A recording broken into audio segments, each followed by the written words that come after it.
oldida lampochka keşf qilinmagan edi. O chaqda dunyoning hamma yerida kirsin chiroq ishlatiladi. Yuritishga eng dastlabda hayvon meyi, keyin baliq meyi, ondan ziroat meyi ishlatilgan. 1859 yılı Amerikalik Derek neft qazishda muvaffaqiyat qozongan. Shuningdan keyin kirsin ishlatilishga boshlangan. Bundaq chiroq haqiqatan yo'riq ham qulaylik edi. Lekin shishin tozalash bektas. Shishini sundirib qo'ysak, xo'jayin tullaydi. Bu miras shundaqla kitob ko'yganda, inchik ish qilganda kirsin chiroq yetarli yo'riqlik berolmaydi. To'g'ri dedingiz. Ish qilamiz deb kirsin chiroqni yondirib olsak, kirsin qimmat bo'lg'achqa topgan pulimiz yetishmaydi. Shunga ishimizni qilib bo'pla, uy kirib uxlaymiz. Kirsin chiroqdan boshqa yana sham, gazliq lampa, yoyisman chiroq qatorliqlar keşf qilindi.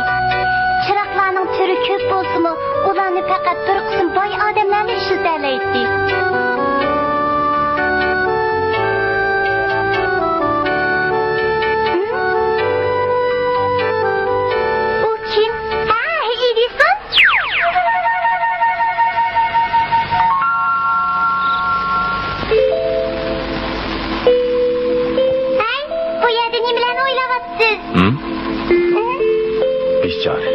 Qarang'idim kitob o'qiyotibdi.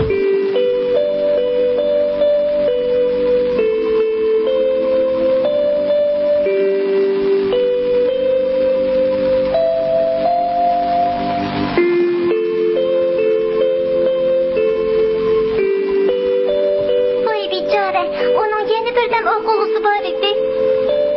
Odamning umri qisqa bo'ladi. Nurg'ulg'an namratlarning o'g'inish orzusi bo'lsa-mu, qarang'i tushishiga ilojsiz uxlab qoladi. Bir amal qilib, ulam ishlatiladigan chiroqni kashf qilsam bo'lg'idek. Endi tezroq kashf qilam. Los Angeles taqdizlarining bag'rida turib, kunning tutilishini kuzatayotgan Edison qayta safarda Ispaniya dashtidagi professor Bat bilan birga Valisning tadqiqot o'rniga kirib o'tishni ko'ngliga tikib qo'ydi. Valis danglik elektroshunos edi. O yoyisman chiroqni tadqiq qilib muvaffaqiyat qozongan edi.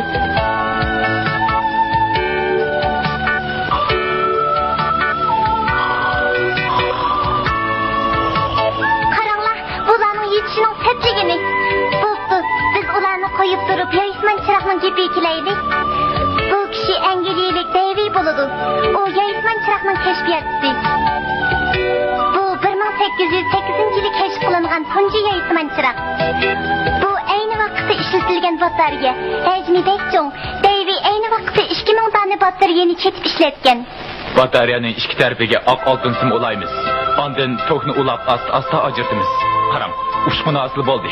Demak, bu tok eqimining tok berayotganligini tushuntirdi. Bundaq ko'zni chaqirgan ushqunni yoyisman nur deymiz. Uning temperaturasi 3000 gradusdan oshadi. Qarang, nima degan yo'riq, ko'zni bek chaqidi ekan. Lekin oq oltin bekmi qimmat.